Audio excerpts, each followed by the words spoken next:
नमस्कार।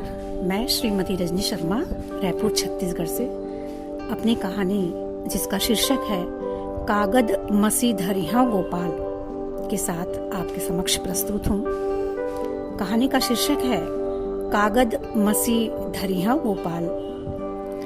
आसो ने अपना नाम स्लेट पर खड़िया से लिखना क्या सीख लिया, वो तो फूली ही नहीं समा रही थी। उसने देखा मात्रा, लाइन, अक्षर सब उसके व्यक्तित्व के ही अस्थि पंजर से दिख रहे थे। सच ही तो है ना, नाम का उकेरा जाना व्यक्तित्व के भवन की नींव ही तो होती है ना, जहाँ शब्द भंडार को परिमार्जित करते हुए भविष्य के भवन की आधारशिला रखी जाती है। इस एक स्लेट के लिए जाने कितने जतन किए जाते हैं, यह बात किसी संभ्रांत परिवार के बच्चों को भला कैसे मालूम होगी। प्लास्टिक की बोरी का बस्ता जो बेवजह ही पढ़ाई की आवाज से इधर उधर शोर मचाता फिरता था, वह बड़ी मुश्किल से स्लेट को पनाह देता था। उस पर अगर दो साबुत खड़िया पेंसिल मिल जाए तो मानो हैदराबाद के निजाम की पूरी बादशाहत ही मिल गई हो, ऐसा लगता था। उस पर फ्राक से बनी जेबों को उलटकर स्लेट को पोंछा जाता था, फिर पानी छिड़ककर मुंह से हा हा करके सुखाया जाता था। सरस्वती की कृपा क्या इतनी आसानी से होती है भला।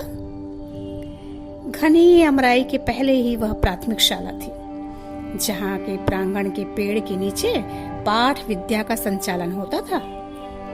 आम के बौरों की खुशबू, ठंडी ठंडी हवा, जमीन पर बिछी चटाई और एकमात्र तख्ता, यही उस शाला के अनमोल धरोहर हुआ करते थे। आसो की सहेली ने आसो को चिकटी काटी।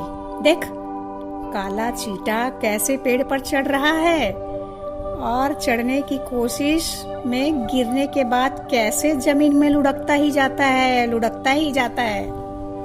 आसो ने अपनी पालती तोड़ी, चुपचाप उठी और बाएं हाथ से चींटा पकड़कर अपनी सहेली के सिर पर रख दिया। ले, बेजुबान नन्हे प्राणी का मजाक उड़ाने वाली, अब इससे निपट कर दिखा। 4 जमात के बाद ही आसो की पढ़ाई बंद करवा दी गई थी। 13 से पहले ही ब्याह हो गया। आसो की मति खुद समझने लायक होती तब तक ससुराल की दहलीज आ चुकी थी। बड़ी सी हवेली, बड़ा सा आंगन, पूजा घर, मंडप, बड़ा सा ट्रैक्टर और गोधन, यही सब देखकर आसो के पिता ने आसो का ब्याह इस घर में पक्का कर दिया था। दालान में चाय की गिलास थामे जब वह प्रवेश करती तो अलग अलग अक्षरों से सने अखबारों को देखकर बहुत हैरान होती थी। मन ही मन सोचती, इन कागजों पर कैसे भगवान, गाड़ी, मोटर, फूलों की फोटो साक्षात उतर आती है। कोई जादू है क्या? आसो को तो मात्र अक्षर ज्ञान ही हासिल हो पाया था ना, पर अक्षरों के तिलस्मी दुनिया के पीछे अपने पति का दिन रात डूबा रहना उसे बेहद खलता था। जाने कौन से कागज में, किस चीज में डुबाकर वो देर रात तक लिखा करते थे आसो के पति। अखबार के कॉलम, फोटो को करीने से काट काट कर थप्पी बनाते बनाते सुई धागा की सहायता से जाने कितने ही अनगढ़ किताबें आसो ने अनजाने में ही तैयार कर ली थी। शामत तो अब आई थी।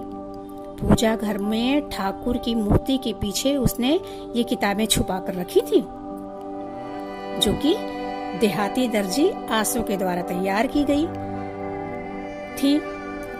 अब ये किताबें, पुस्तकें, कॉपियां उच्च शिक्षित पति के हाथों लग चुकी थी। आसो थर थर कांप गई। क्या अक्षरों की चोरी भी चोरी होती है क्या? वो मन ही मन भगवान से प्रार्थना करने लगी, हे बाल गोपाल, मेरी रक्षा करो, जाने मुझे कौन सा दंड दिया जाएगा। पर यह क्या? उत्तर में मोटी मोटी आंखों से टप टप आंसू झरने लगे। अगले दिन घर में किसी उत्सव सा दिन था। तोरण, द्वार में रंगोली सब कुछ पीला पीला था। ठाकुर आरती का आयोजन आज विशेष रूप से किया गया था। पति के साथ पूजा करते मन ही मन आसो ठाकुर जी से कहने लगी, क्षमा मांगने लगी। अब की बार बचा लो ठाकुर जी, कागज मसी अब न धरिहा गोपाल, कागज मसी अब न धरिहा गोपाल। पर यह क्या? पति ने अपने पीछे छुपाई नई स्लेट निकाली। आसो की आंखें फैल गईं।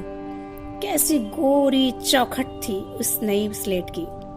नए पुट्ठे में दर्जनों पेंसिल, जो उसने पूरी उम्र में नहीं देखा था।